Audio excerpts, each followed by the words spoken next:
بسم اللہ الرحمن الرحیم۔ آج ہم شروع کریں گے رکوع نمبر 6 اور 7۔ ایک ہی ساتھ میں دونوں رکوع پڑھ رہی ہوں۔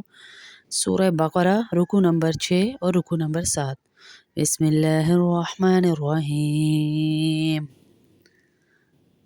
یا بنی اسرائیل اذکروا نعمتی التی انعمت علیکم وانی فضلتکم علی العالمین واتقوا یوما لا تجزی نفس عن نفس شیئا ولا يقبل منها شفاعة ولا يؤخذ منها عدل ولا هم ينصرون وإذ نجيناكم من آل فرعون يسومونكم سوء العذاب يذبحون أبناءكم ويستحيون نساءكم وفي ذلكم بلاء من ربكم عظيم۔ اللہ اکبر۔ اے بنی اسرائیل، میری وہ نعمت یاد کرو جو میں نے تم کو عطا کی تھی۔ نعمت یہاں پہ تذکرہ ہو رہا ہے تورات کا، کہ تمہیں عطا کی تھی، اور یہ بات یاد کرو کہ میں نے تم کو سارے جہانوں پر فضیلت دی تھی۔ اور اس دن سے ڈرو جس دن کوئی شخص بھی کسی کے کام کچھ نہیں آ پائے گا، نہ کسی کی کوئی سفارش قبول کی جائے گی، نہ کسی سے کسی قسم کا فدیہ لیا جائے گا، اور نہ ان کی کوئی مدد پہنچے گی، ان کو بھی کوئی مدد نہیں پہنچے گی۔ اللہ اکبر۔ اور وہ وقت یاد کرو جب ہم نے تم کو فرعون کے لوگوں سے نجات دی جو تمہیں بڑا عذاب دیتے تھے، تمہارے بیٹوں کو ذبح کر ڈالتے تھے اور تمہاری عورتوں کو زندہ رکھتے تھے، اور اس ساری صورتحال میں تمہارے پروردگار کی طرف سے تمہارا بڑا امتحان لیا گیا۔ فرعون مصر کے بادشاہ کو کہا جاتا ہے، جہاں بنی اسرائیل بڑی تعداد میں آباد تھے اور فرعون کی غلامی میں دن گزار رہے تھے۔ فرعون کے سامنے کسی نجومی نے یہ پیشن گوئی کر دی کہ اس سال بنی اسرائیل میں ایک شخص پیدا ہوگا جو اس کی بادشاہی کا خاتمہ کر دے گا، اس کے تخت و تاج کو گرا دے گا۔ یہ سن کر اس نے یہ حکم دیا کہ اسرائیلیوں میں جو کوئی بچہ ہو پیدا ہو اسے قتل کرتے جاؤ، البتہ لڑکیوں کو زندہ رکھا جائے تاکہ ان سے خدمت لی جا سکے، غلام بنایا جا سکے۔ اس طرح بہت سے نوزائیدہ بچے قتل کیے گئے، اگرچہ اللہ رب العزت نے موسیٰ علیہ السلام کو پیدا فرمایا۔ موسیٰ علیہ السلام اپنی ماں کے پیٹ سے جیسے ہی باہر آئے، مگر اللہ تعالیٰ نے ان کو محفوظ رکھا۔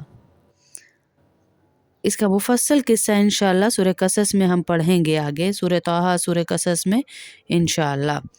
وَإِذْ فَرَقْنَا بِكُمُ الْبَحْرَ فَأَنْجَيْنَاكُمْ وَأَغْرَقْنَا آلَ فِرْعَوْنَ وَأَنْتُمْ تَنْظُرُونَ وَإِذْ وَاعَدْنَا مُوسَىٰ 40 ليلة ثم اتخذتم العجل من بعده وأنتم ظالمون ثم عفونا عنكم من بعد ذلك لعلكم تشكرون وإذ آتينا موسى الكتاب والفرقان لعلكم تهتدون وإذ قال موسى لقومه يا قوم إنكم ظلمتم أنفسكم باتخاذكم العجل فتوبوا إلى بارئكم فاقتلوا أنفسكم ذلكم خير لكم عند بارئكم فتاب عليكم إنه هو التواب الرحيم وإذ قلتم يا موسى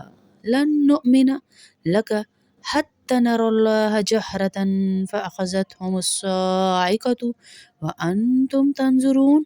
اور یاد کرو جب ہم نے تمہاری خاطر سمندر کو پھاڑ ڈالا تھا، راستے بنا دیے، ایسی لاڈلی قوم، ایسے لاڈ اٹھائے گئے۔ یہ تذکرے اس لیے ہو رہے ہیں کہ بے شک کوئی قوم کوئی جتنی لاڈلی ہو، لیکن جب نافرمانی کرے گی تو اللہ اسے نیست و نابود فرما دیں گے۔ اور یاد کرو جب ہم نے تمہاری خاطر سمندر کو پھاڑ ڈالا تھا، چنانچہ تم سب کو بچا لیا تھا اور فرعون کے لوگوں کو سمندر میں ہی غرق کر ڈالا۔ اس کا بھی واقعہ ہم آگے انشاءاللہ پڑھیں گے۔ اور تم یہ سارا نظارہ دیکھ رہے تھے۔ اور وہ وقت یاد کرو جب ہم نے موسیٰ سے 40 راتوں کا وعدہ ٹھہرایا، پھر تم نے ان کے پیچھے اپنی جانوں پر ہی ظلم کر ڈالا، یعنی بچھڑے کو ہی معبود بنا ڈالا۔ حضرت موسیٰ علیہ السلام سے اللہ تعالیٰ نے وعدہ فرمایا تھا کہ کوہ طور پر آ کر 40 دن اعتکاف کریں، پھر ان کو